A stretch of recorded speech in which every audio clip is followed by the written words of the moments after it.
queridos e queridas, hoje no canal Marx nós vamos receber a dona Isis Liberato, certo? É uma colega minha do departamento de História, ela é formada em Letras, Português e Italiano lá pela Universidade de São Paulo e atualmente ela é mestranda no departamento de História Econômica também da universidade, onde ela pesquisa a teoria da dependência, articulando autores como FHC, Rui Mauro Maurini e Teotônio dos Santos. Mas a Isis está aqui hoje para falar com a gente do 18 de Brumário, que é um livro do Marx, e por isso que o nosso episódio hoje no canal Marx é um episódio especial, certo? E a gente tem sempre essa proposta de trazer novas pessoas para falar de outros livros que o Marx escreveu ou até analisar conceitos com mais profundidade. E a Isis aqui, muito obrigada por ter aceito o convite. Vai aqui apresentar pra gente essa obra do Marx, super importante pra gente, e a gente vai ver hoje por quê. Prazer, Isis! Obrigada, Ana Paula, pelo convite, estou muito contente. Não, imagina. Bom, eu acho que a ideia que eu tive de fazer para essa apresentação de hoje, né, para esse podcast, é algo bem que eu chamaria de uma leitura, eu acho. Porque não tem a pretensão de explicar nada no sentido acadêmico, mas de compartilhar um tempo que eu passei com o texto e que eu me debrucei ali e fiz minhas anotações e cruzei com outros dados e apresentei seminários para graduação. É basicamente isso. Tá ótimo. Então, não tenho a menor pretensão de fazer nada que queira fazer uma leitura específica de Marx ou nada estritamente que tem aponte desdobramentos políticos ou acadêmicos em cima disso, apesar de saber que tem um campo muito fértil que sai do Marx, que sai do 18 de Brumário, inclusive. E então eu acho que essa ressalva é importante. Muito que bem, muito que bem. Bom, a apresentação eu separei assim grosseiramente em 3 pontos. Primeiro eu queria explicar mais ou menos o contexto histórico, porque eu acho que é um pouco difícil de entrar no 18 Brumário e entender o que o Marx está falando propriamente, sem ter um pouco mais de intimidade, às vezes com os nomes, são muitas pessoas, são muitos acontecimentos, e ele próprio é alguém que está participando desses acontecimentos históricos, então é importante contextualizar um pouquinho, entender um pouquinho do porquê 18 Brumário, porquê esse nome, e explicar historicamente onde o texto se insere. Um segundo ponto é trabalhar com o texto propriamente. Aí é onde eu acho que eu chamo da minha leitura, né? Destacar alguns pontos de forma e conteúdo, né? Eu chamaria assim, por falta talvez de um nome melhor. Mas para dizer como o Marx coloca as coisas que ele acha que são importantes, né? Porque isso acho que vai ficar mais claro ao longo do que eu for falando, mas acho que a forma e o conteúdo são coisas que estão muito, muito juntas ali. E o terceiro ponto é pensar na herança desse texto, né? Em como, em como o 18 Brumário foi importante para a gente desenvolver uma análise da nossa sociedade até hoje. Sim. Enquanto aquilo marcou algo para a Revolução Francesa, enquanto análise daquele momento, mas também algo que foi muito importante para desenvolver uma análise marxista até agora, né? E por que 18 de Brumário, Isis? Por que 18 de Brumário? O que é Brumário? Na Revolução Francesa, né, eles... Foi realmente o paradigma do que se considera uma revolução a partir de então, né? Tá. Então, eles refizeram tudo, inclusive o calendário, né? Então, o nome dos meses viraram outros nomes que se referiam basicamente a meses de plantio, de colheita, muitas coisas vinculadas ao cultivo, né? Tá. E o mês de Brumário, eu acho que é o mês brumoso, se eu não me engano é novembro, e se refere a isso. Mas, na verdade, o 18 Brumário na verdade, o dia que o Napoleão Bonaparte tomou o poder, e não que o Luiz Bonaparte tomou o poder, né? E aí fica já, desde o título, o Marx está, na verdade, associando, né, presente com passado e fazendo essa coisa jocosa, né, que o Marx faz desde o começo e que ele vai retomar ao longo do texto. E por isso que eu acho muito importante trabalhar o conteúdo junto com a forma aqui, porque ele tem um jeito muito especial de tratar o assunto, né? Não é simplesmente uma historiografia que se pretende isenta, né? Ele deixa isso bem claro desde o começo. Isso é ótimo. Mas eu acho que isso, a partir daí é importante, inclusive, pensar nessa relação do presente, né, 1848, o presente do texto, quando Marx está escrevendo, com o passado, a Revolução Francesa, né, 1789, né? Essa relação de presente com passado, Marx vai colocar em quase todos os momentos do texto, e é daí justamente que eu vou colocar um pouco da análise de cada capítulo nessa questão de oposição, né? Ele vai entrar ao longo do texto, essa oposição vai vai deixar de ser superficial, na verdade ela vai se aprofundar e vai para uma análise de classes que não é meramente formal ou histórica, né? Ela vai para a análise de processos que estão se desenvolvendo, que ele está assistindo, que ele está participando. Mas eu acho que pensar nessa dualidade, assim, né? Com muitas aspas, porque é um termo talvez um pouco problemático, dual. Mas essa oposição que ele coloca desde o título, né? Tá. O 18 Brumário foi escrito, na verdade, a convite, né? De um amigo do Marx, dono de um jornal nos Estados Unidos. Na verdade, ele era um comandante militar que participou da Guerra de Secessão e que convidou o Marx a escrever para esse jornal para contar o que estava acontecendo na França. Tá, legal. E aí o Marx simplesmente fez um livro, é isso? E aí ele fez 7 capítulos, né? Hoje a gente tem eles como capítulos, né? Todos juntos, mas eles eram, sei lá, talvez um formato de folhetinha, assim, eu acho.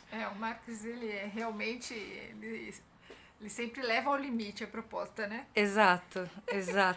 Exatamente. E eu acho que foi uma oportunidade justamente para que ele pegasse todo o acúmulo ali que ele já tinha esboçado da ideologia alemã, de todos os escritos anteriores que ele tinha, que na verdade eram escritos meio que para ele mesmo, para ele entender tudo que ele estava se propondo a fazer. E aí, acho que com o 18 Brumário isso fica mais bem trabalhado. Para esse mesmo momento da França, que era um momento que o Marx estava na França, né? Ele tinha saído da Alemanha, ele tinha sido, na verdade, praticamente expulso da Alemanha. Sim. E por conta de envolvimentos políticos, né? E ele estava na França, por isso ele participava desses eventos. Mas eu acho que desse mesmo período tem o 18 Brumário, a luta de classes na França e a Guerra Civil na França, né? São 3 livros nos quais ele busca entender o que está acontecendo, mas eu acho que o 18 Brumário, talvez por ter... Os 3 foram para jornais, né? Mas eu acho que o 18 Brumário, por ter essa pretensão de ser, talvez, um jornal para ser publicado nos Estados Unidos, talvez tenha sido mais bem trabalhado até, né? Então, eu acho que ele tem referências, inclusive religiosas. Ele tem uma formação religiosa bastante forte, o Marx. Então, as referências religiosas são muito interessantes, são muito engraçadas. Ele é muito ácido, ele é muito irônico. Sim. É delicioso de ler, por isso que eu acho que é importante a gente pensar não só no contexto todo que ele estava descrevendo, porque isso a gente consegue ter acesso por vários outros materiais, né? Mas o que faz do 18 Brumário ser único é justamente a forma que ele vai escolher expor tudo isso, né? E é impressionante, porque ele escreve tudo isso em um intervalo de, tipo, uns 2 meses, assim. Nossa. É, tipo, de dezembro até fevereiro, assim. E aí ele pega, na verdade, esse período em que todos os acontecimentos até o Luiz Bonaparte dá o golpe, né, que ele fica no poder. Mas ele não pega a transformação da república para a monarquia, né? Porque depois... No final desse processo, né? Então, ao longo de uns 8 a 10 meses, no fim do mesmo ano, que é 52, né? Ele vai, na verdade, transformar o que era a República Francesa numa monarquia novamente. Tá. Luiz, sabe o que eu ia perguntar? Se você tem o entendimento que esse livro aqui é um dos melhores exemplos que a gente pode ter, ou mais próximos, daquilo que a gente entende o que já é difícil, sobre materialismo histórico, né? Sobre o que o Marx entendia por materialismo histórico, né, o resultado desses capítulos seria a própria ação dele fazendo materialismo histórico. Tem a divisão polêmica, né, do Sim. Althusser, do jovem Marx Sim. e das obras mais de maturidade do Marx, né? Mas eu acho que talvez essa divisão seja... Depois o próprio Althusser reviu tudo isso e tem algumas outras posições um pouco mais matizadas, né? De que o Marx mudou de opinião em algumas obras e manteve em outras. Na academia, inclusive, essas 3 obras que o Marx faz, que trabalham com essa questão da França, são um pouco vistas como menores, às vezes, né? Sim. Porque justamente são consideradas meio que obras jornalísticas, meio que de imprensa, como se elas não tivessem, na verdade, talvez de forma até meio hegeliana, né? Talvez elas já não contivessem aquilo que o Sim. Marx vai Sim. trabalhar melhor no Capital.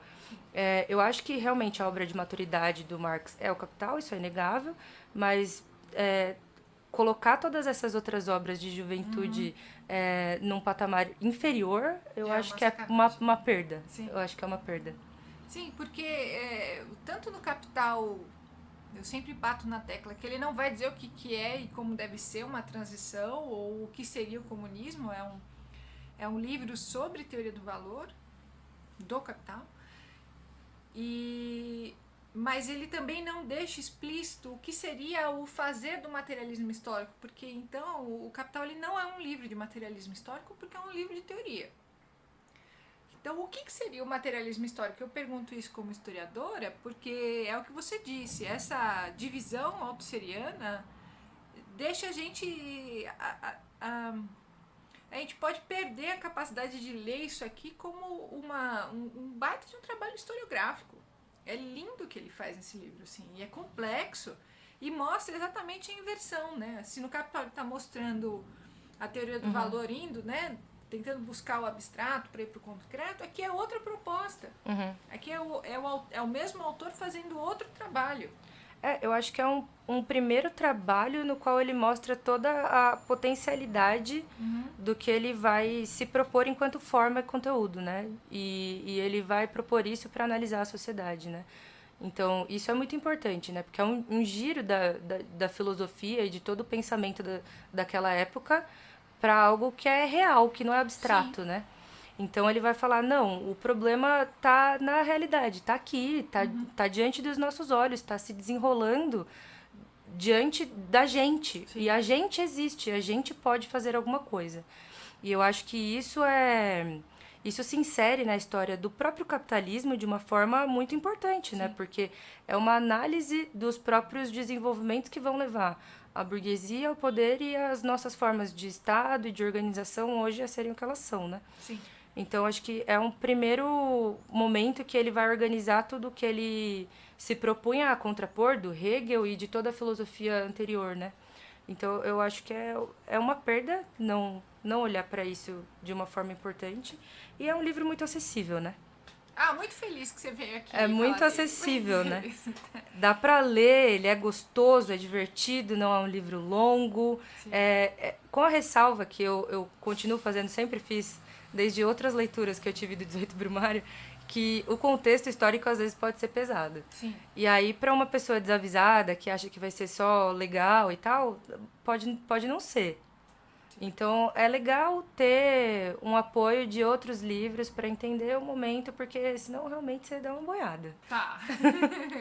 Muito bem, muito bem. Acho que o nosso querido ouvinte entendeu que é um baita de um livro, certo, queridos? É um baita de um livro. Bom, eu acho que falando sobre o primeiro ponto que eu tinha me proposto, a questão de pensar no porquê o 18 Brumário é diferente de outros livros. O Marx, no prefácio que ele vai fazer a segunda edição do 18 Brumário em 1869, ele vai falar de 2 livros que eu achei muito interessante. Ele vai nomear o Victor Hugo e o Proudhon. Tá. O livro do Victor Hugo é o Napoleão Pequeno e o do Proudhon, um Golpe de Estado. O Marx vai se inserir diante desses 2 livros que ele fala que são... Ele considera os mais relevantes sobre o período. Ele vai se inserir com esses 2 livros dizendo que, na verdade, o Victor Hugo faz uma paródia do Luiz Bonaparte, desculpa, e que, na verdade, ele acaba engrandecendo aquele Tá. personagem ao invés de diminuí-lo. E o golpe de Estado, ele vai considerar, na verdade, do Proudhon, ele vai considerar a visão do Proudhon um pouco determinista, né? E aí o que ele vai dizer é que a análise dele, do Marx, é uma análise que parte da realidade da luta de classes, das classes sociais e das contradições que saem de dentro dessas próprias classes sociais. Então, ele vai dizer que, na verdade, ele vai se opor a essas duas leituras nesse sentido. E é interessante isso vindo dele, né? É um prefácio de 2 páginas, é muito pequenininho, e que o essencial é justamente que ele coloca esse livro, ele insere numa tradição, vamos chamar assim, justamente dizendo, eu estou dialogando com essas obras e eu estou me opondo a esses pontos de vista, né? Tá. E aí eu acho que só um pouco mais sobre o contexto histórico que ele vai trabalhar. Ele vai trabalhar a partir de fevereiro, né, de 1848. Ele vai falar sobre o fim da monarquia do Luís Filipe, né, o rei burguês. E aí ele vai falar sobre o governo de coalizão, né, entre algumas aspas, que aconteceu ali até a chegada do Luís Bonaparte ao poder pela segunda vez, na verdade, né, que foi basicamente um golpe, né? Isis, deixa eu te perguntar, né? Então, a gente tem a Revolução Francesa, que estoura, né? Classicamente em 1789. Aí ela termina deixando de ser uma, digamos assim, uma revolução vanguardista para fechar com a chave do conservadorismo, né? A burguesia chama o Napoleão, que é o tio do Luís, para salvaguardar aquele estado que a burguesia acha que já alcançou e ela pode perder. Então, o Napoleão ele vem para fixar aquela revolução. E aí, então, isso aqui que a gente está descrevendo é um período após o Napoleão Bonaparte? Seria mais ou menos Sim, isso? sim, bem após. Tá. Na verdade, o Luiz Bonaparte, ele se reivindica como o sobrinho, né, do Napoleão. Ele Sim. faz uma árvore genealógica um pouco... Pitoresca, né? Porque, na verdade, o Napoleão teve um filho que... Acho que Ele foi até levado para legítimo, ser coroado em Roma, alguma história assim. E como rei do mundo, Uma coisa bem... megalomaníaco e tal. Mas na verdade ele morreu, ele acho que foi jardineiro Nossa. ao longo da vida. E aí ele morreu e não aconteceu nada com ele. Ele não era uma figura importante. Tá. E aí o Luiz Bonaparte, ele é bastante oportunista nesse sentido. Tá. De se referir a essa figura que foi o Napoleão Bonaparte, né? Porque, na verdade, o que acontece é que ele conseguiu consolidar o que a gente chamaria de um Estado francês, né? Tá. Então, uma República Francesa, ele foi a consolidação desse Estado que significava essa República e, basicamente, foi quem exportou esse Estado francês para toda a Europa, De né? fato, né? Ele angaria digamos, hoje em dia se chamaria de capital político do... Tá, ok, entendi. E com essa reivindicação de ser sobrinho. Ok. E, na verdade, esse processo é um processo que é posterior à Revolução Francesa, é posterior à morte do Napoleão Bonaparte. Tá. E, nesse momento, a França já tinha sido restaurada uma monarquia de novo, né? Com Luís Filipe, o rei burguês, no poder. Mas era uma monarquia de fachada, né? Porque, na verdade, quem governava era a burguesia. Só que o grande ponto que desencadeou esses levantes de 1848, de fevereiro, né? É que a parcela da burguesia que governava era basicamente uma alta burguesia. Então, ela era composta basicamente por banqueiros. Tá. Então, existia um dissenso entre a burguesia de que eles queriam, na verdade, um sufrágio universal, porque esse sufrágio universal era masculino, óbvio. Não estava muito longe de se discutir voto feminino nesse momento. Mas existiam outras parcelas, uma burguesia industrial, principalmente, que era quem produzia e se sentia destituída desse poder, porque, na verdade, eles produziam e mandavam seu capital para os bancos, que eram quem enriqueciam e quem governava. Então, na verdade, fevereiro foi algo que fugiu um pouco ao controle, né? Fevereiro de 48, né? Porque a burguesia só queria sufrágio universal e estava tudo resolvido para eles, se eles tivessem conseguido isso. Mas fugiu ao controle, né? Tá. Todas as outras classes, todo o povo foi às ruas e foi exigindo outras reformas. Então, essa data de 1848 é muito importante historicamente, né? Ela tem até um nome que a gente costuma dar, né? Se me corrige, né? A Primavera dos Povos, né? Então, é um livro que ele faz ali no momento também, né? Exato. E tem outro texto importante que ele vai soltar no meio desse período também, né? Que é o Manifesto, não é? Sim, exatamente. Eles seja, são contemporâneos. Então é um baita de um texto. Sim, exatamente. É um contexto histórico muito borbulhante, né? Muito vivo. E na verdade, o que eu acho mais interessante ainda é que, para essa leitura do 18 Brumário, o central para o Marx acaba não sendo as manifestações de fevereiro, mas as de julho. Então, isso que eu acho que é o que faz da análise dele mais peculiar. Porque o que ele vai fazer é analisar como essas classes vão se comportar. Então, em fevereiro, a burguesia descontente chama todo mundo às armas, né? A gente tem que lembrar que uma grande herança da Revolução Francesa é o exército, e que o exército é constituído de todo mundo.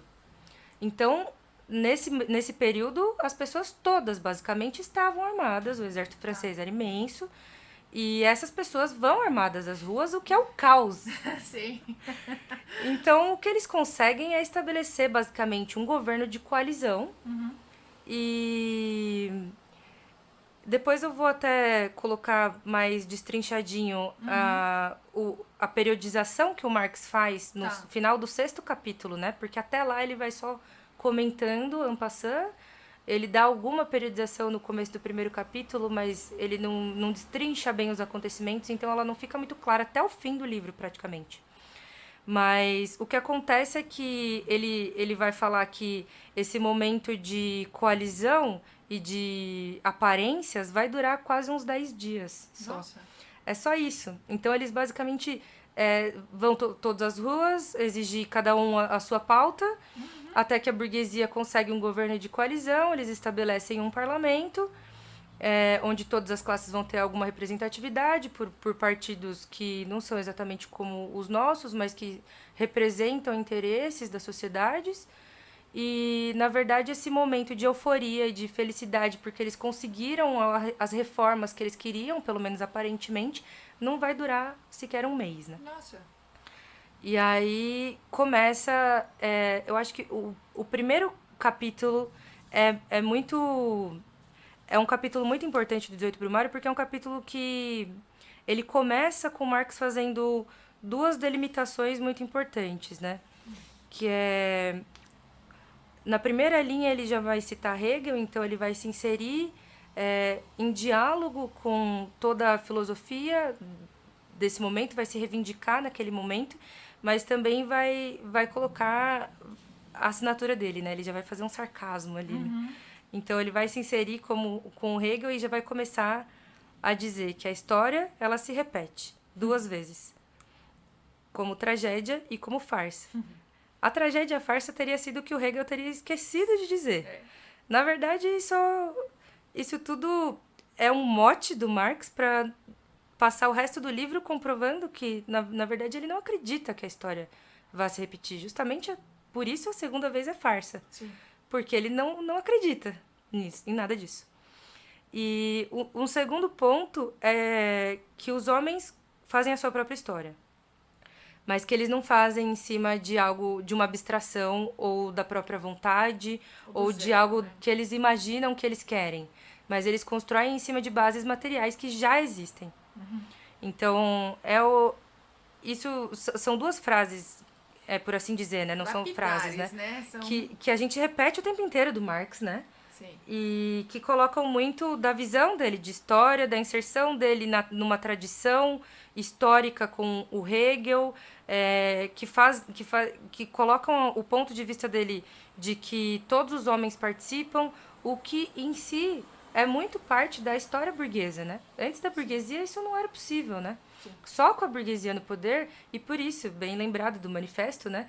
O manifesto justamente vai ter esse papel de falar só agora é possível esse avanço da humanidade, então só com a burguesia no poder é possível que as pessoas sejam donas da própria história, agentes da própria história, né? E é muito sintomático que ele comece esse livro assim, delimitando e apontando para toda a construção da burguesia, mas também ao longo desse livro ele vai desenvolver todos os limites dessa mesma burguesia. Então, por isso que é essa centralidade do Marx, para o Marx, na verdade, dos protestos de julho e não de fevereiro. Tá. Porque é justamente quando ele vai apontar para todas as limitações da ascensão da burguesia e da tomada do poder pela burguesia. Nesse primeiro capítulo, formalmente falando, eu acho que o que fica o que eu acho que é muito importante e estrutural é a questão da oposição tragédia-farsa e passado-futuro, né? Tá. Aqui ele vai falar sobre... ele vai colocar uma diferença das revoluções até o século XIX e das revoluções do século XIX. E aí ele vai dizer, ele vai usar algo muito importante que é a fraseologia, né? Tá. Até o século XIX existia a fraseologia, que então, as pessoas se referem elas vão se referir a toda a indumentária romana, elas vão se referir aos gregos, a civilizações. Da modernidade lá, para ver se o moderno era tão bom quanto o passado, assim, aquilo lá? Na verdade, eles usavam, eu tenho a impressão que o passado, mais para revestir, assim, para justificar. Para justificar o presente, para dizer que o presente era tão grandioso quanto um dia tinha sido o passado. Sim. E aí o que ele vai voltar para isso e vai dizer que na verdade não tem como procurar os heróis nos heróis do passado, algo que vá trazer um conteúdo para as revoluções do presente. Tá. Que as revoluções do presente vão ter que forjar o seu próprio conteúdo, sempre tendo em vista essa possibilidade de cada um construir a história e sempre se projetando ao futuro, né? Então, eu achei muito interessante que ele usa, inclusive, a ideia de poesia, né? Para dizer que o futuro vai ser a poesia, né? Não vai ser a fraseologia, né? Tá. Então, eu acho que isso é muito emblemático do quanto ele considera essa questão formal muito importante.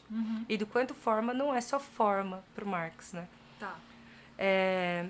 A partir do capítulo 2, ele vai entrar, de fato, nessa bagunça dessas disputas no parlamento, né? E aí ele vai começar a esboçar a composição desses conflitos. E aí ele vai começar colocando duas facções que depois a gente vai ver que não são apenas duas, que elas têm várias rachaduras, subdivisões e intrigas, e que na verdade tem outros partidos, outras composições, outros interesses. Né? A primeira delas são os republicanos puros, a outra são os republicanos pequeno-burgueses ou democratas. Ele não fala muito dos republicanos pequeno-burgueses nesse segundo capítulo, mas os republicanos puros são basicamente uma alta burguesia, vamos chamar assim, grosseiramente. Ele fala que é uma facção da burguesia que se pautava na antipatia pessoal ao Luís Filipe, né, ao rei burguês, que teria sido herdada da antiga república, né, da república anterior ao Napoleão, né, e que se embasava no nacionalismo francês e no ódio contra os tratados de Viena, que teriam sido tratados muito duros para a França, né, economicamente falando. Que são os tratados pós-Napoleão. Isso, 1814, 1815. Tá.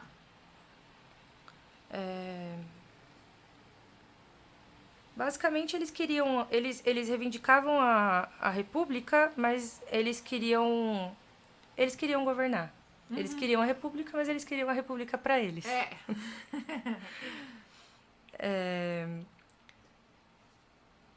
Isso tudo são os grupos, são as descrições que o Marx vai fazendo desse grupo que vai eclodir nesses 10 dias. Na verdade, os interesses eles já estavam postos, né? São interesses basicamente para o Marx. Eu acho que o fundamental é que são interesses materiais, né? Eles são de classe materiais, assim. Mas são grupos que vão se organizar dentro do parlamento depois desses 10 dias mais caóticos Entendi. no início de fevereiro. Eles vão passar a se organizar como Partido Republicano e a Montanha, né? Que ele vai chamar a Montanha, né? Que são os pequenos burgueses. E são facções, né? Porque não são partidos institucionais, mas são pode ser chamado de partido. Estou entendendo. Aqui, nesse segundo capítulo, que ele vai começar a colocar essas oposições dos partidos dentro do parlamento, né? O conflito básico se dá entre a Assembleia Legislativa e o presidente, né? Então, aqui ele vai construindo essa oposição em cima desses dois poderes. E nessa disputa de poderes entre eles. Por isso ele não vai entrar tanto nos partidos e nas disputas de partidos dentro da Assembleia. Muito atual, não? Muito atual. Muito atual, você desde falando, sempre. Eu assim, olhando, certo, nossa. Parece que eu já vi isso. Nossa, muito. Caramba. Basicamente, o que a Assembleia pedia era sufrágio universal, direitos individuais na verdade, e depois essas duas pautas se consubstanciaram em disputas durante a Constituinte, né? Porque depois de todo esse caos, rolou uma Constituinte e um parlamento com os poderes constituídos de fato. E nesse momento, o Luiz Napoleão já desponta ali, né? No poder executivo, né? Então, ele já estava ali pelo voto, realmente, para sanar todas essas querelas, mas, na verdade, ele era muito achincalhado, né? Ele era deslegitimado, ninguém acreditava no potencial dele, né? Ele era uma piada para a oposição, para os apoiadores, então ninguém botava muita fé nele. Todo mundo estava contente porque ele se reivindicava o sobrinho de Napoleão Bonaparte, e ele foi um pacificador social, vamos dizer assim, nesse momento, mas todo mundo estava esperando que, nesse período que essa Constituinte deu dali a 4 anos, que nas próximas eleições ele simplesmente saísse e que ficasse tudo bem. E é exatamente isso que não aconteceu.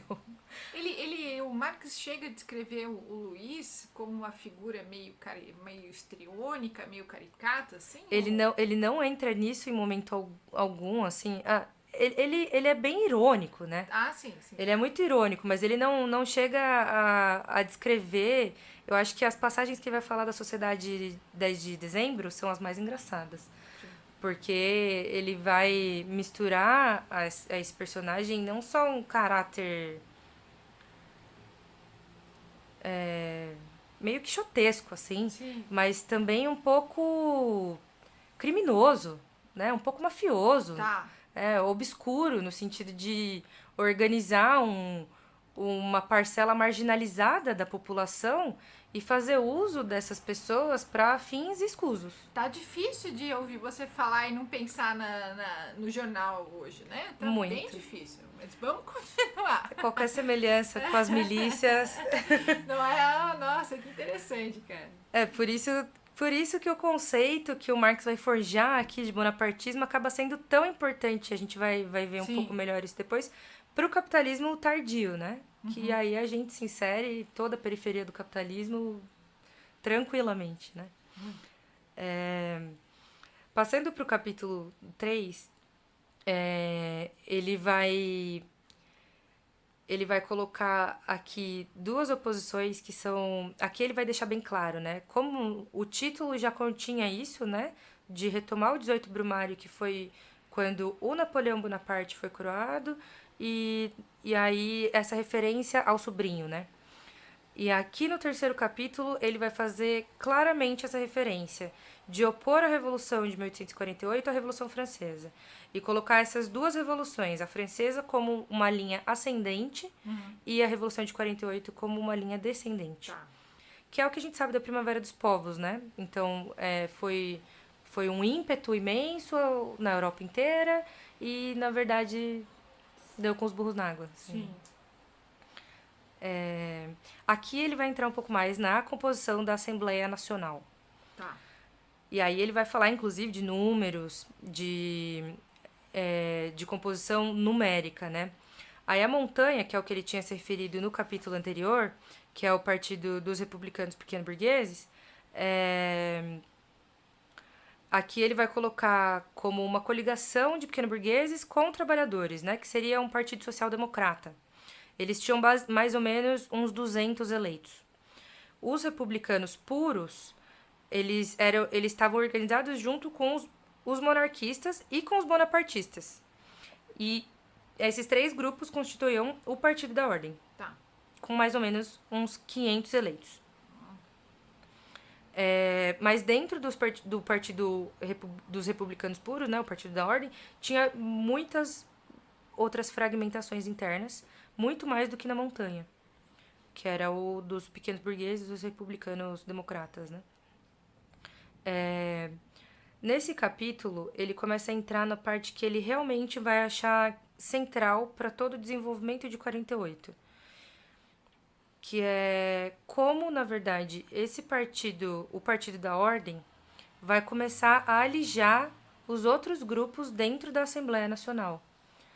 E nesse terceiro capítulo, ele vai falar de como a montanha foi alijada.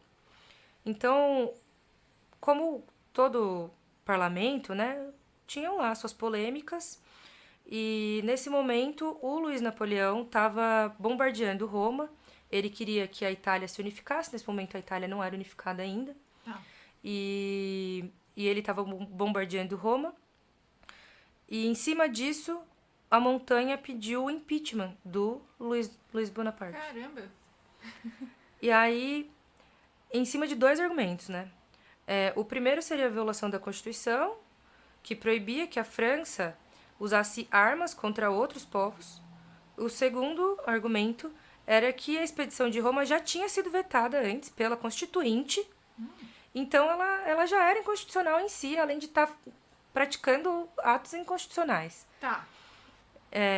Apesar desses argumentos, a montanha perdeu a votação para o impeachment foi rejeitado. Tá. E a montanha chamou a população para as manifestações, dizendo que ia defender a Constituição. Nesse momento, o Marx ele simplesmente vai desmascarar a montanha, né? O que ele chama de os democratas, né? Tá. Ele vai passar 2 páginas falando que, na verdade, o que a montanha fez dentro do parlamento foi uma atitude, vamos dizer assim, de rua, né? De chamar as ruas, de chamar as armas para a defesa da Constituição. Mas quando ela chegou na rua, ela simplesmente fez um discurso de parlamento. Tá. Então, no quão contraditória é essa atitude desses republicanos pequeno-burgueses. E que, na verdade, quando a pequena burguesia se une com os trabalhadores, o que acontece é que, na verdade, os trabalhadores perdem a radicalidade deles. Nossa. E a pequena burguesia não consegue fazer avançar essa consciência diante dos trabalhadores e não consegue cumprir com seu papel nem no parlamento e nem nas ruas. Muito rico isso, hein? Deus. Impressionante como, na verdade, nada disso deixa de ser o que é, né? Até hoje a gente tem muitos partidos que cumprem exatamente esse papel. Sim. Em todos os países. Mas interessante notar a clareza que ele está colocando isso, né? O trabalhador, ele se associa à pequena burguesia e ele se esvazia na capacidade Exato. dele, né? Se esvazia dentro das pautas parlamentares. Olha só. Enquanto nas ruas a pequena burguesia não consegue levar adiante a radicalidade dos trabalhadores e deixa os trabalhadores para apoiarem sozinhos. Olha só. É isso. No dia seguinte que a montanha chamou todo mundo às ruas, ela simplesmente não apareceu. Nossa, gente. É uma traição descarada. Tá. E nesse momento o que aconteceu é que eles também foram alijados. Então, eles foram alijados da radicalidade dos trabalhadores e também do aparato institucional da burguesia, né? Porque o Partido da Ordem conseguiu fazer eles ficarem com puta carão e eles não voltaram mais pro parlamento. Então, eles perderam todo o apoio que eles tinham. No capítulo 4, ele vai falar sobre várias outras intriguinhas de ministério, né? Intriguinhas no executivo. E aqui eu acho que é o momento que mais aparece essa figura cômica do Napoleão. Que ele coloca essa oposição sempre, né? Sempre tem que pensar nessa chave do presente de 48 com o passado da Revolução Francesa, né? Uhum. A Revolução é sempre lida como a Revolução que foi desencadeada em 1789. E aí ele contrapõe essa figura cômica do Luiz Bonaparte às ideias napoleônicas, né? Tá. Que eram ideias de expansão, de levar a liberdade, igualdade e fraternidade para todos os países, de levar o nacionalismo, de levar a república, né? De levar tudo isso para toda a Europa, mesmo a ideia de um império posteriormente, né? De fazer todos caírem diante do que significou a Revolução Francesa, mas nas mãos do Napoleão, que já coloca uma outra cara daquilo, né? Sim. Coloca a cara de império, né? Sim. Aqui ele vai aqui eu acho que é o momento que ele mais vai falar sobre essa figura do Luiz Bonaparte. Ele basicamente vai falar nesse momento sobre essas discussões legislativas, por assim dizer, né? Imposto, lei, imposto vinho, lei de educação, dificuldades de acordos internacionais e nesse momento ele começa a falar sobre a acusação de socialista dentro da Assembleia Nacional, virando uma banalização. Então, no momento que a montanha foi alijada do poder, o Partido da Ordem começa com acusatórios para todos os lados, dizendo que todas as propostas, todas as pessoas, todas as ideias, tudo aquilo era socialista. Várias coisas que, na verdade, o próprio Partido da Ordem, a própria alta burguesia organizada ali, tinham defendido anteriormente. E aí ela vai começar a minar as bases do que a própria burguesia havia construído até então, chamando tudo aquilo de socialista, ou seja, deslegitimando tudo aquilo. Nossa, meu Deus, tô ficando nervosa. Ai, meu Deus. O trecho é muito bom, eu vou até ler esse. Ao taxar de heresias... Ao taxar de heresia socialista aquilo que antes enaltecera como liberal, a burguesia confessa que o seu próprio interesse demanda que ela seja afastada do perigo de governar a si própria, que para estabelecer a tranquilidade no país, sobretudo seu parlamento de burgueses deveria ser silenciado, que para preservar o seu poder social intacto, o seu poder político deveria ser desmantelado, que os burgueses privados só poderiam continuar a explorar as demais classes e desfrutar, sem percalços, a propriedade, a família, a religião e a ordem, se a sua classe fosse condenada à mesma nulidade política que todas as demais classes, que para salvar a sua bolsa, a coroa deveria ser arrancada da sua cabeça e a espada destinada a protegê-la deveria ser pendurada sobre a sua própria cabeça. Ok. Acho que é impressionante a clareza e a atualidade, né? Sim. Porque justamente o Marx está analisando as estruturas do capitalismo, né? Sim. Não porque ele está analisando algo distante da montanha da Torre de Marfim dele. Sim. Ele não está encastelado. Ele não né? está encastelado. Ele está ali vendo como as estruturas estão se desdobrando, como os interesses e as classes sociais estão interagindo, né? Sim. Nesse momento, o que é mais simbólico de tudo isso, o voto universal que tinha sido conquistado em fevereiro foi abolido. Ah, meu Deus. Era exatamente isso o que o Partido da Ordem queria, afastando a montanha. E é esse Partido da Ordem que está jogando com esse Ministério da Verdade, reescrevendo os conceitos. Ah, nossa, olha Exatamente eles que estão acusando todo mundo de socialista. Ah, E aí o Marx vai falar que a lei de 31 de maio, que é a lei que aboliu o voto universal, foi o golpe de Estado da burguesia. ok.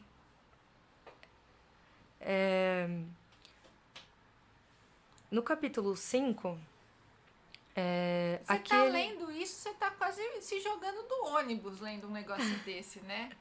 Nossa Senhora. É assustador, né? Sim. E se você pensar o conceito do bonapartismo, né? Ele vai construir isso... Aqui ele tá expondo tudo ainda, né? Mas ele vai construir isso de uma forma tão meticulosa que no final, no último capítulo, que é um capítulo que esse jogo de oposições ele já não tá forte, né? Ele já é uma análise para fechar tudo que ele colocou ali, né?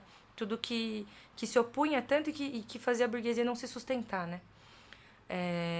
No último capítulo ele vai desenvolver toda essa ideia do porquê o Luiz Bonaparte era necessário.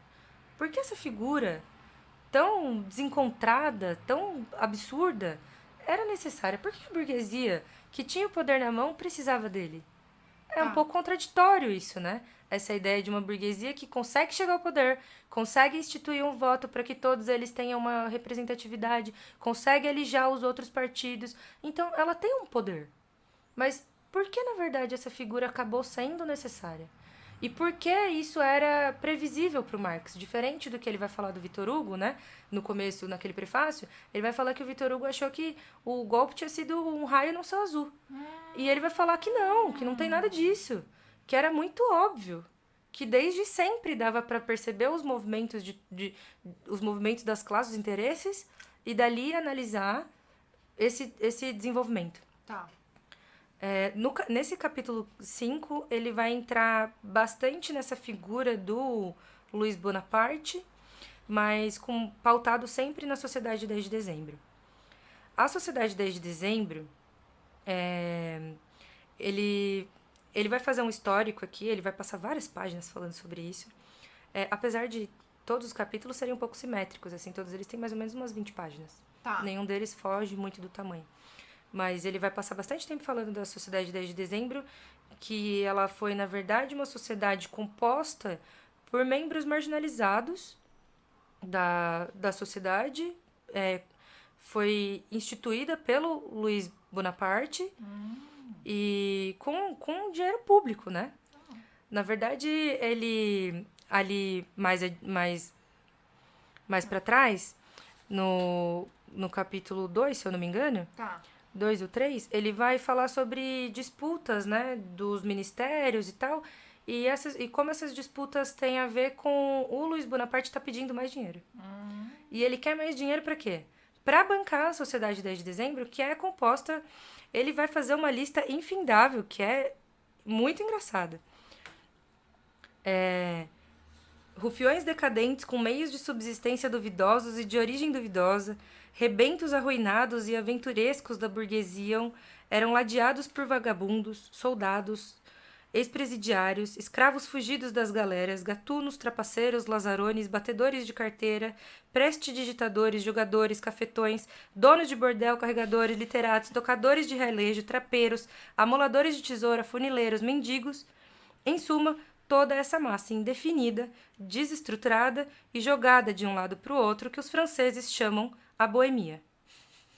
Então, esses são os componentes da Sociedade 10 de Dezembro, essa sociedade que o Luiz Bonaparte fundou em 1849 para, basicamente, ser o apoio social dele diante desse, vamos dizer, ali em Paris, assim, né? Tá.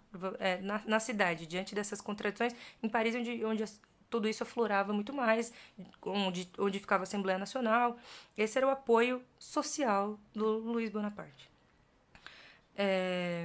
Então, ele sempre precisava de mais dinheiro para bancar todas essas pessoas e também, nesse capítulo, ele vai falar do que a gente diria hoje, né? Um escândalo de corrupção, né? Tá.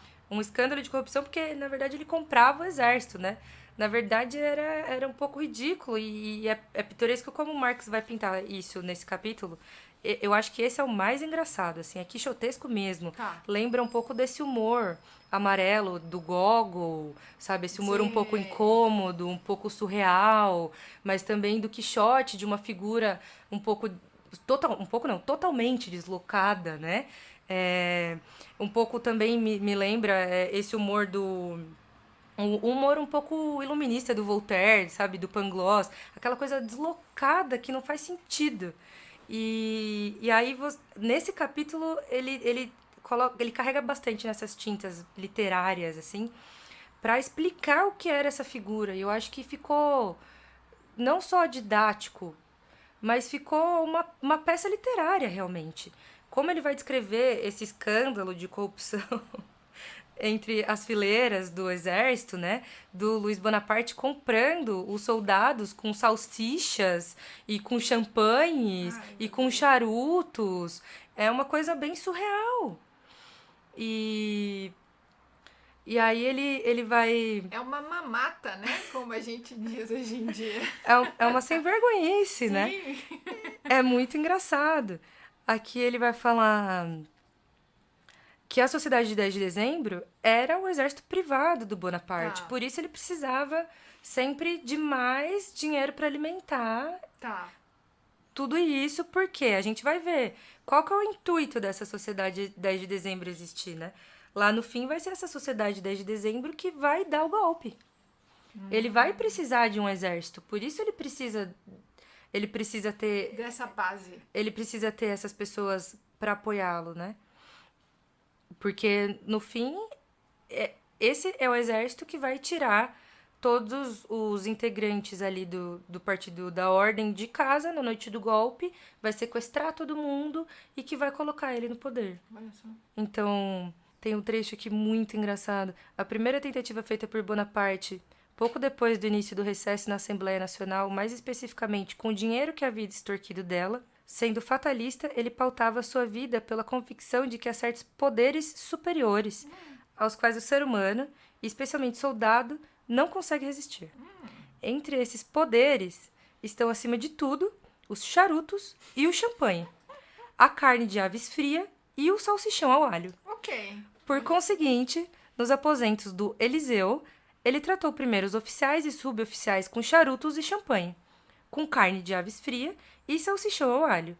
No dia 3 de outubro, ele pediu essa manobra com a massa das tropas durante a revista de tropas em Saint-Maur e no dia 10 de outubro, a mesma manobra, numa escala ainda maior, durante a parada das Forças Armadas em Satory. O tio, o Napoleão, fazia memória das campanhas militares de Alexandre na Ásia, o sobrinho das expedições de conquista de Baco na mesma região. Alexandre, todavia, era um semideus, ao passo que Baco era um deus e, ademais, a divindade protetora da Sociedade 10 de Dezembro. Então, eu acho que esse é o tom que o Marx vai abordar essa sociedade e ele... Eu acho que ao invés de se concentrar tanto quanto o Victor Hugo na figura do Luiz Bonaparte, ele vai pensar sempre no quê?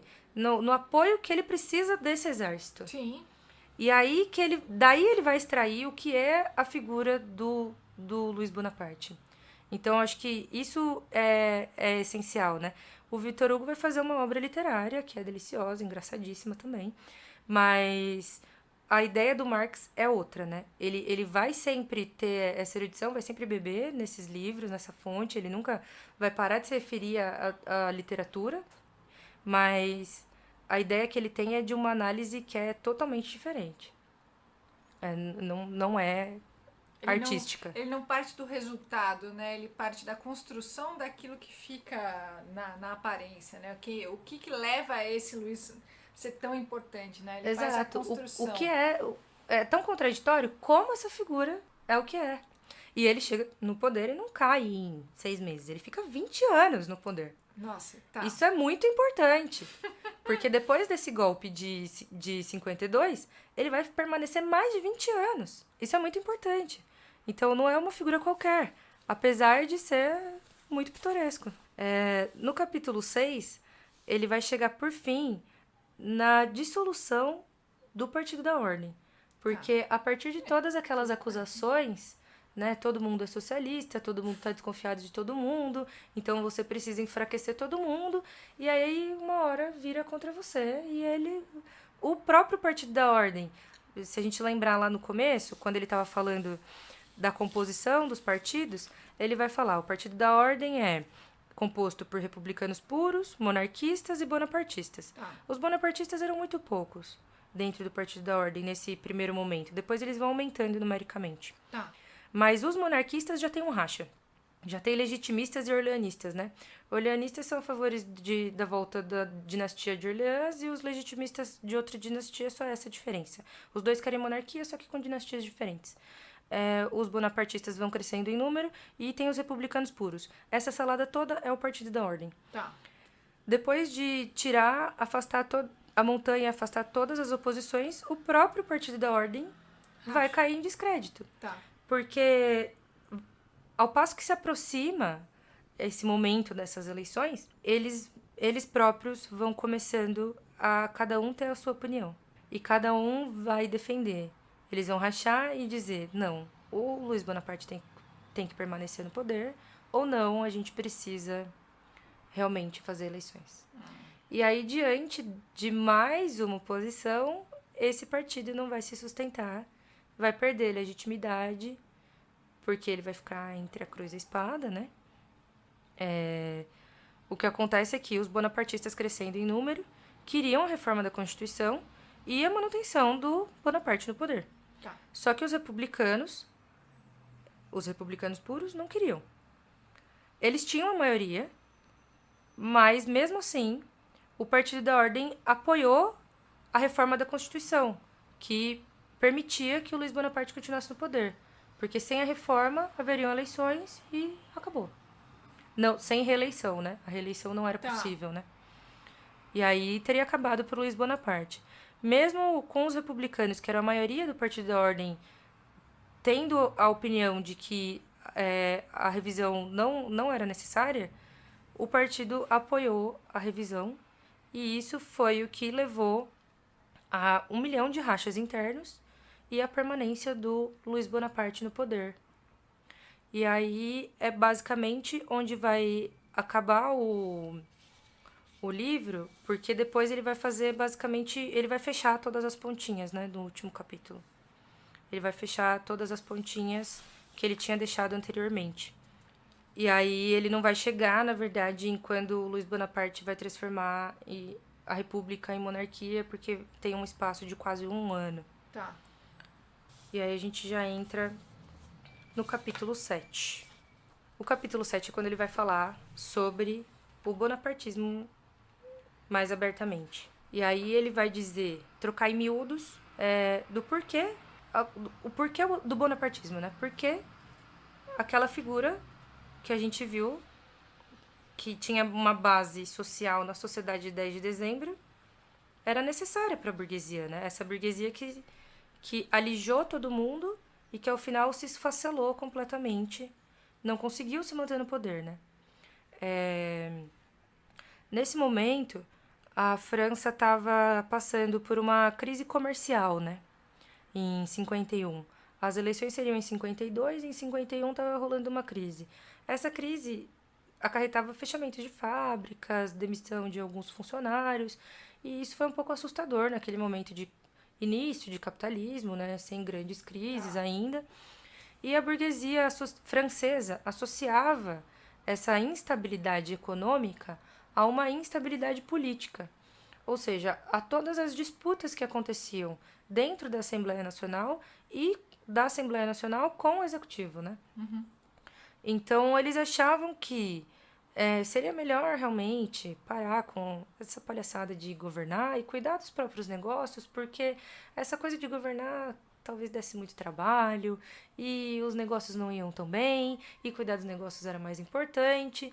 E começou a correr essa notícia e essa formação de pensamento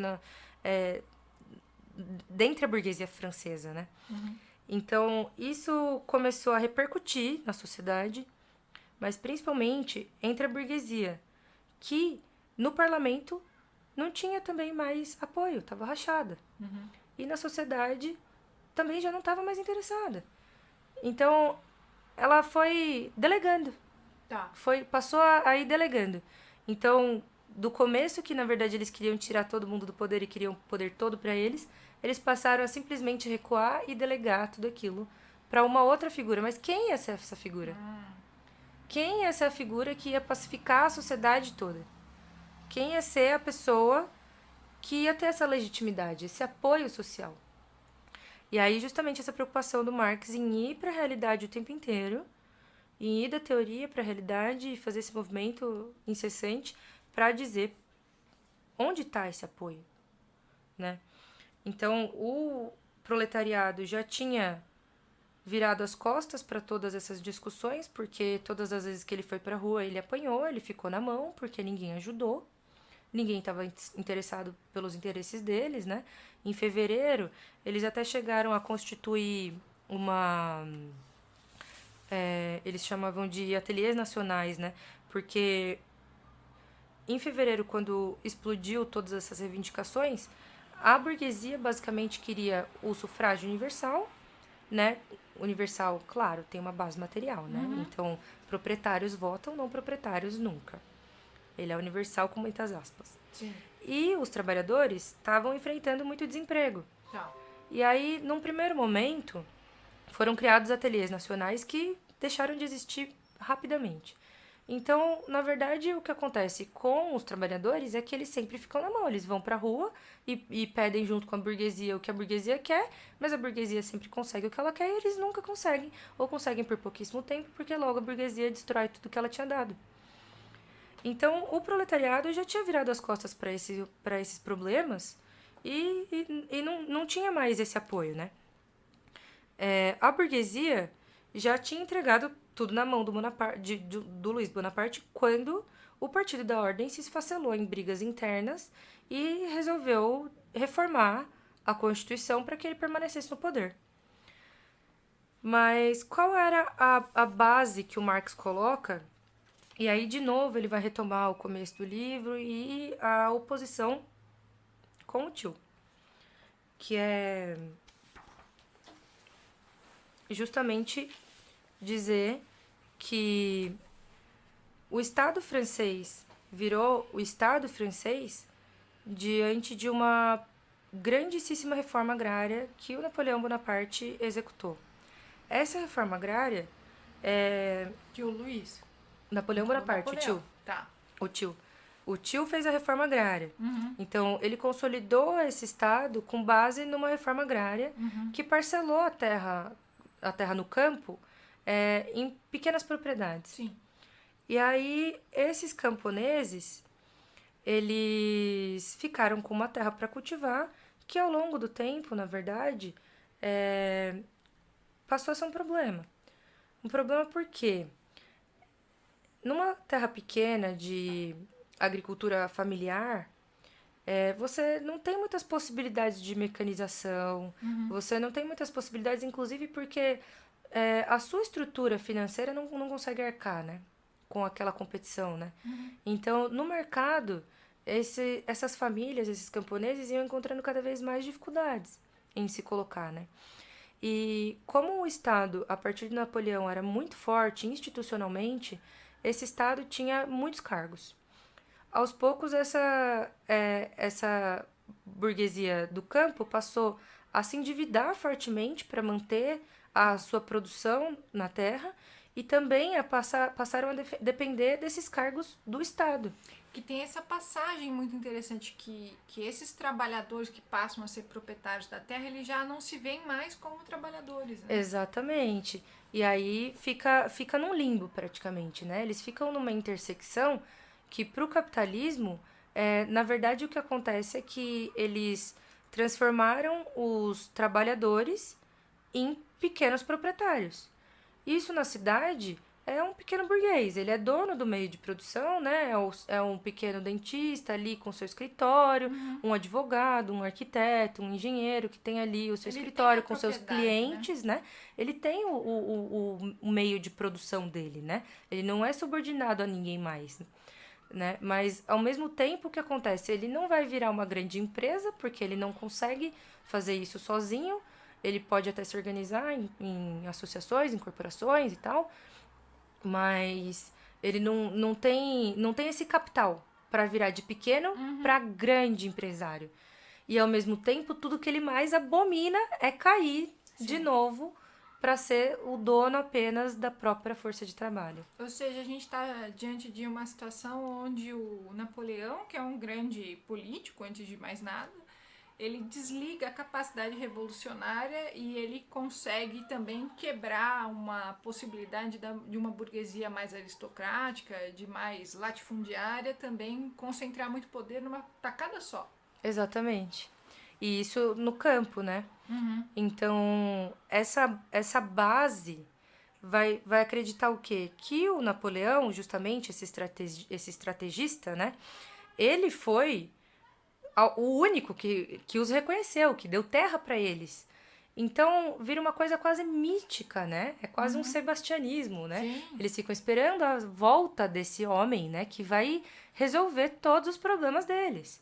E quando chega esse sobrinho Nossa, se chamando Bonaparte, é isso, é a né? encarnação. Resolveu. Era o homem de quem eles precisavam. Então, o Marx vai chamar esses pequenos camponeses de camponês parceleiro, porque justamente ele é dono de uma parcela. Ele não é dono de um latifúndio, mas ele é dono de um pedaço de terra muito pequeno e que, na verdade, não consegue se articular com outros donos de outros pedacinhos. Então, eles ficam isolados, cada um no seu pedaço de terra, cada um com a sua família, cada um com a sua produção. E, na verdade, eles não formam exatamente uma classe social, né? Porque justamente eles não têm um interesse. Mas ele já conseguiu pulverizar uma quantidade imensa de gente com capital político. Eu tô com capital político na cabeça, desculpa. Mas ele consegue, numa tacada só, desarticular politicamente uma quantidade imensa de gente, né? Exatamente. Jogando justamente nesse limbo. E justamente essa é a força da qual o Luiz Bonaparte vai se aproveitar, né?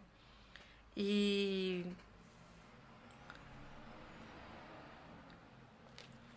bom, e aí essa base social em cima da história francesa são o que vão dar essa base social em cima da história francesa são que vão dar apoio justamente para o Luiz Bonaparte chegar e permanecer no poder.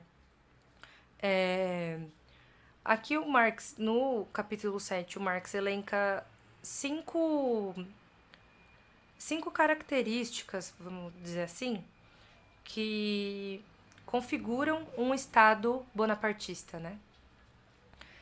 Que são a manutenção da pequena propriedade, um governo forte e restrito, né? Que nesse caso da França já estava construído desde o Napoleão, né? Um governo com instituições, com cargos, com exército, uma burocratização da máquina estatal, né? Que é justamente isso, essa dependência desses pequenos camponeses e desses marginalizados dessa máquina do Estado. Como, por exemplo, uma sociedade 10 de dezembro seria uma forma extremada e desviada disso, né? Mas uma burocratização é o central.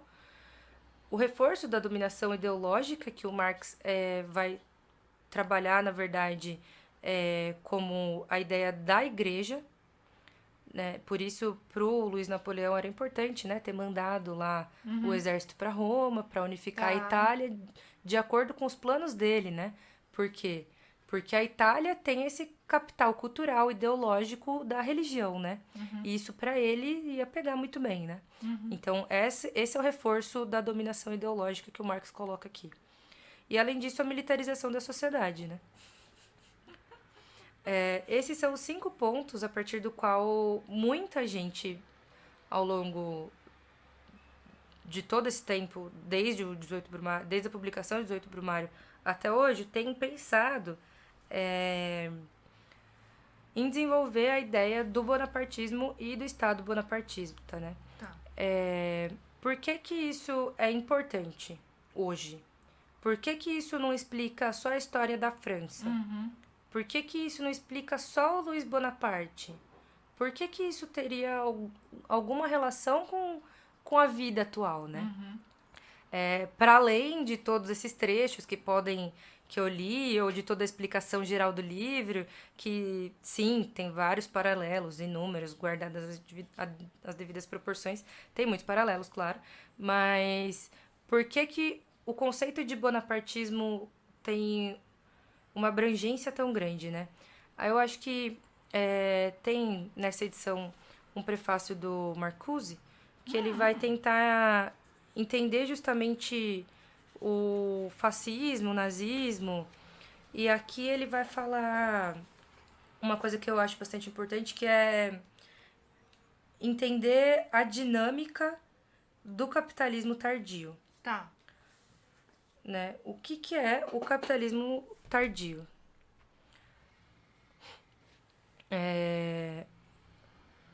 O capitalismo tardio é todo esse capitalismo posterior à Revolução Francesa. Né? Tá. Então, no 18 Brumário, o Marx vai mostrar justamente as limitações da própria Revolução Francesa. Então, os desdobramentos e as limitações dos interesses de classes que saíram dali. Então, isso é entender a dinâmica da sociedade burguesa tardia. E isso significa entender como o capitalismo foi estabelecido em praticamente o mundo inteiro. Então, se você juntar todos esses pontos que o Marx coloca no capítulo 7 com a maioria das sociedades periféricas, atrasadas, dependentes no capitalismo hoje, então América Latina, Ásia, África, é fundamental entender essa figura que representa o Luiz Bonaparte, né? Sim. E essas oposições que vêm do presente com o passado, essas oposições que vêm dos interesses materiais das classes, essas oposições que vêm da Constituição parlamentar e da sociedade, né? Porque essas coisas estão muito refletidas uma na outra, né? O parlamento não é algo descolado da vida real. Exato. Então, entender todas essas contradições, todas essas oposições e toda a limitação que o Marx aponta da burguesia no 18 Brumário, nesse momento na França, é muito importante para entender quais os papéis e quais as funções dos interesses das classes no mundo que a gente vive hoje. Acho que essa é a grande herança do conceito de bonapartismo que o Marx vai fundar aqui no 18 Brumário.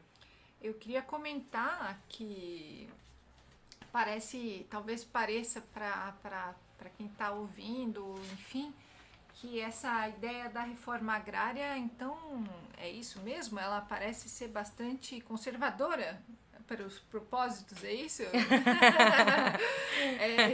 Eu acho que não é bem assim que a gente costuma ouvir, mas não é... Não, com certeza não. É que a gente tem que entender, eu acho que o mais importante para entender isso é entender os interesses, né? Sim. Não as propostas em si, mas quais os interesses que essas propostas movimentam, né? E quais as classes que estão aderindo e por quê, quais as oposições. Eu acho que isso é o que é precioso nesse livro, né? O Marx, na verdade, ele tá dando... não é uma receita, né? Porque, por favor, não é estático, né, Sim. gente? Mas ele tá dando uma forma de interpretar a realidade que ela vem da materialidade da vida, né? Então, ela não vem de conceitos abstratos, de livros, de nada que tá longe. Ela vem da materialidade da vida. Então, ver a reforma agrária ou ver qualquer outra proposta, a reforma da Previdência, qualquer uma delas... exige um exercício de tentar entender quais as classes que estão disputando aquela proposta e quais as rachaduras que a gente consegue ver ali. Às vezes elas podem parecer imperceptíveis, mas elas existem. Sim. Como aconteceu com o Partido da Ordem, que alijou todo mundo e que no final das contas caiu por terra. Não conseguiu se manter porque não tinha sustentação democrática alguma. Então precisava de um Luiz Bonaparte para vir e exercer o poder no lugar dele, porque tudo o que eles um dia acreditaram ou disseram acreditar, a fraseologia, se mostrou esvaziada. E justamente por isso que o Marx vai colocar sempre essa oposição do presente com o passado e dizer que, na verdade, nada do que a gente faz agora tem como se pautar por algo que já foi feito, mas que a gente precisa, neste momento, ou seja, na materialidade da luta diária, entender para onde essa luta aponta. Sim. E por isso entender os interesses de classe é tão importante. Então, acho que isso serviria para qualquer proposta, não só para a reforma agrária. Não só no Brasil, em qualquer lugar. Legal, o prólogo, né, do Marcuse já é... Eu não me lembrava do Marcuse falando disso, mas o Singer, né, a gente comentou outro dia que a tese do tal do lulismo do Singer se baseava muito nessa figura do Bonaparte, mas eu adoraria ouvir ele em cima dessa figura do Bonaparte, não o Lula, mas outra figura, porque... O nosso Luiz Bonaparte. Porque não tá... Você vai falando, vai me dando uma angústia que... Puxa, o Singer viu, ele colou a figura de forma bem rude, assim, né? Falando, ele colou a figura do Lula nessa figura do Luiz Bonaparte e o conceito do lulismo do Singer. Do Napoleão, né? O nosso Lula é o Napoleão, né? Mas pro Bonaparte, o Lula, ele tem essa figura de juntar essa coisa que agrega essa figura meio messiânica, né? Sim. Então ele joga com o bonapartismo dentro dessa chave do livro aqui. Mas, poxa, parece que esse bonapartismo para nossa realidade brasileira não se esgota no Lula, não. Não, justamente por isso. Como a história não se repete, como a segunda vez é farsa, e aí? Tá muito pesado. O que a gente vai fazer? Sim. Porque isso é o determinante dessa análise do Marx, né? Por isso que ele começa o livro dizendo que todo mundo é o que é sujeito na história. Todo mundo vai fazer. E aí? É um dado. A história está acontecendo e a gente está aqui. Quem vai fazer alguma coisa? Né? Como é que a gente vai analisar tudo isso, né? E não só isso, né? Eu estava pensando justamente esses dias, inclusive, no Ornitorrinco, né? Do Chico de Oliveira, né? Que tem bastante essa análise do 18 primário de fundo, né? Então ele vai pensar justamente no apoio social do Lula na sociedade brasileira. Sim. E assim como o camponês parceleiro não consegue ser uma classe, o Chico de Oliveira vai apontar justamente para esses sindicalistas que são o apoio do Lula, como também com essa deficiência, né, de não ser exatamente uma classe, né, mas de ser um apoio social. E esses dias ouvindo uma entrevista do Cojola, olha só que figura, né? Ele comentou uma coisa que eu acho que faz todo sentido pra gente aqui no que a gente tá falando, que até o Lula ser candidato, sair como candidato nas últimas eleições, ele era a maioria, ele estava na liderança das pesquisas. Então, os votos do Lula foram pro Bolsonaro. Sim. Olha só que interessante. E não é sobrinho, hein? Não é sobrinho. Ninguém vai xingar, gente. Mas não é louco? Não, né? Eu acho interessante a gente olhar o Haddad despontou, assim, que o Lula transferiu o chapéu dele e pôs na cabeça do Haddad. Mas existe o outro movimento, que na hora que o Lula sai, tem uma parcela que vai para Haddad, mas a grande parte, ou uma parte suficiente, vai para o Bolsonaro. Aí você se pergunta, mas como o cara votava no Lula? Mas essa é a contraditoriedade do movimento real, né?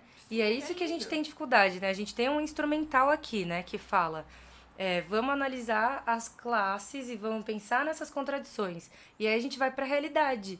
E aí você fala, meu Deus... Não consigo. Não consigo. É tudo. Aí você começa a falar que todo mundo é louco, que todo mundo é burro.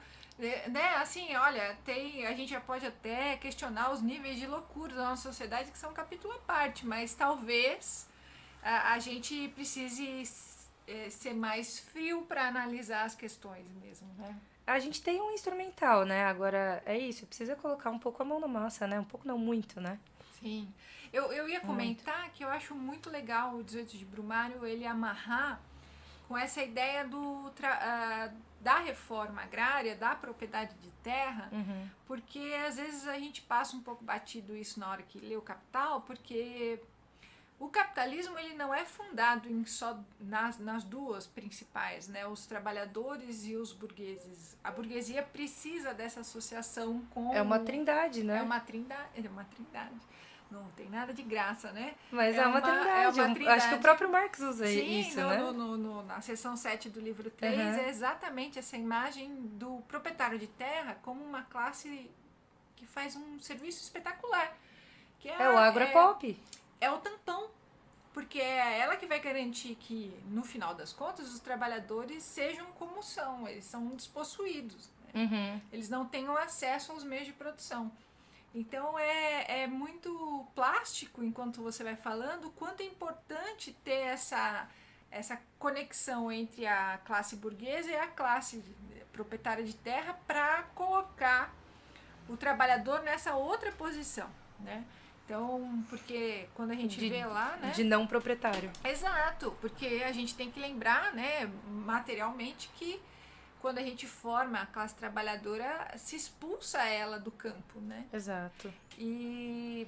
Mas também a volta dela ao campo talvez não seja uma resposta. Da forma, né? Sim, da forma como a gente imagina. Exato. E a distribuição do mais valor produzido na sociedade capitalista se dá na renda da terra, né? E aí a gente tem matizes, né? No Brasil, por exemplo, o Caio Prado, que vai falar que, que tem que fazer reforma agrária, mas que não necessariamente todo mundo tem que ser ele fala pequeno proprietário, né? Sim, ele fala de tentar... É o gato. Ai, meu Deus! Nossa Senhora. Não, né, Bizu? Ele inclusive, tenta falar, né, Bizu? Da ideia de fazer uma reforma agrária...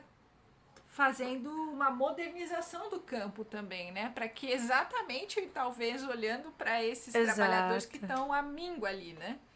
Que estão se endividando, na verdade, né? Com hipotecas para conseguir manter o seu pequeno negócio, né? Porque eles são pequenos burgueses, só que do campo, pequenos camponeses. E essa dívida, na verdade, está enforcando todos eles, né? E aí, nada melhor que o misticismo, né? Pra resolver. Olha, eu tô muito contente.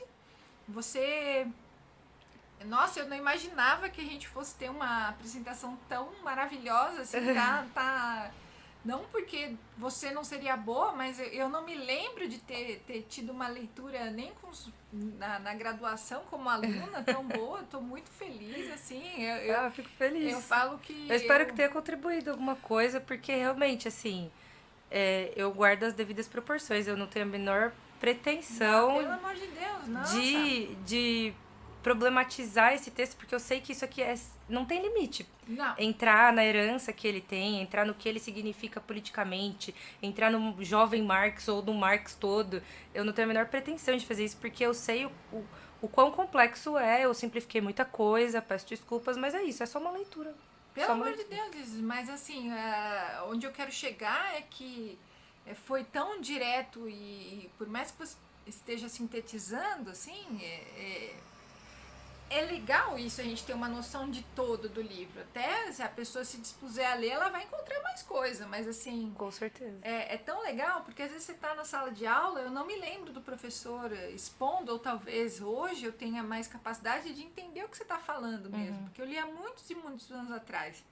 Então eu falo que o podcast é um jeito que eu criei de fazer com que as pessoas... Se obrigar a ler um negócio, porque, nossa, isso foi incrível, super, super bacana. Quando eu tava, na verdade, preparando tudo, eu vi muitos vídeos na internet, porque tem muito material. E aí, teve uma hora que eu me perdi.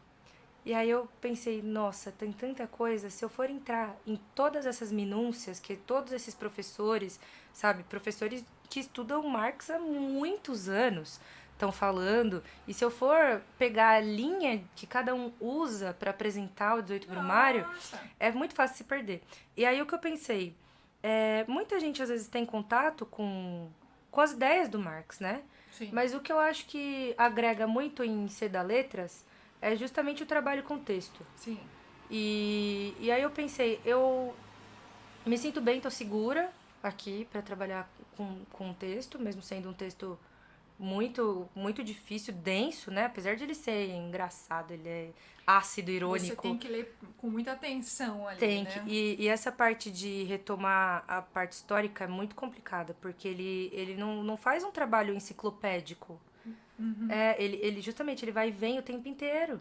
E como ele só coloca a periodização na última página do 6º capítulo, que é praticamente o fim do livro, aí só lá você vai ter certeza se você leu e você estava lendo aquilo, imaginando que aquilo estava no período certo.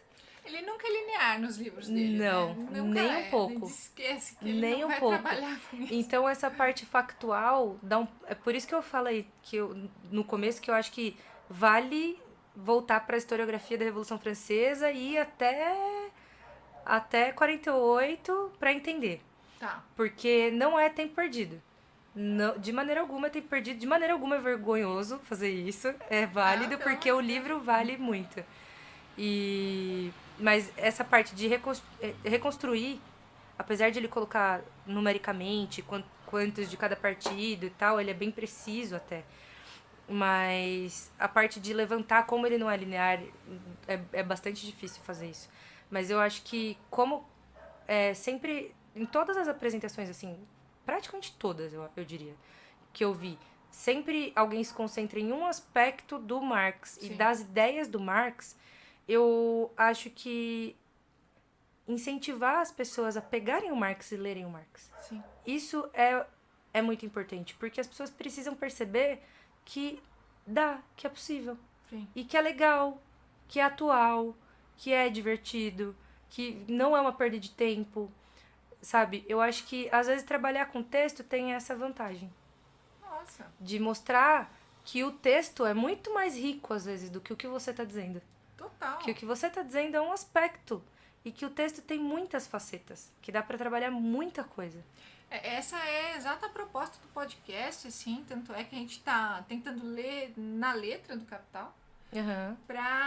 Sempre falo que o Capital, outro livro do Marx, assim, o Marx, a gente pode criticar ou questionar, mas a pretensão dele era que o operariado tivesse acesso e compreendesse o que Exatamente. ele tá falando. Então, E o livro 1 como ele terminou, sim. né? Tem trechos, né, de obras literárias, é muito gostoso ele é muito de ler. bonito também, ele vai citando, ele vai mostrando, ele faz Exato. toda uma elaboração. Então, a gente tem que ler o Marx até para entender os limites dele. E dá pra ver a versatilidade que ele tem, né? Então ele consegue ir de citações da Bíblia, Sim. a alta literatura, Balzac e a literatura alemã e a filosofia, sabe? Com uma tranquilidade, sem ser pedante. E muitas vezes você, só dando uma olhada no fim do livro ali, no índice de nomes, já resolve muita coisa, sabe? Você já consegue seguir em frente na leitura. Não, mas é um pedido ao retorno da leitura mesmo. Sim. Eu tô muito contente. Eu vou pedir para você, sempre que tiver alguma coisa para você apresentar, você vir aqui. Você está mais que convidado, o espaço é seu. Eu tô muito contente de ter insistido, porque foi maravilhoso. De verdade, de verdade. Eu espero que ajude. Opa! E, bom, da trilogia eu tenho em mente ler ainda os próximos, então se acontecer. Ah, por favor, a senhora leia sabendo que está aqui, então. E que letra linda. Eu tô nervosa. Eu não acredito que isso é uma letra de gente. Parece aquelas letras de propaganda. Nossa Senhora. Eu tenho uns amigos que falam pra eu vender a minha fonte pra Apple. Nossa, porque eu falo, meu Deus, que letra é essa? Ela tá lendo as anotações dela e eu com o olho assim, ai meu Deus, que letra linda. Coisa de gente louca, né? Ó, então, Isis, eu quero que você saiba que qualquer coisa que você tem interesse em falar, você tá mais que convidado. Tá de bom, verdade, obrigada. né? Muito obrigada. Então, gente, esse foi o nosso episódio aqui, lendo 18 de Brumário, apresentando pela Isis Liberato, certo? E eu vou postar o mais rápido possível, muito bem? E a gente vai compartilhar nas redes sociais. Obrigada. Muito obrigada, gente. Tchau, tchau. Tchau.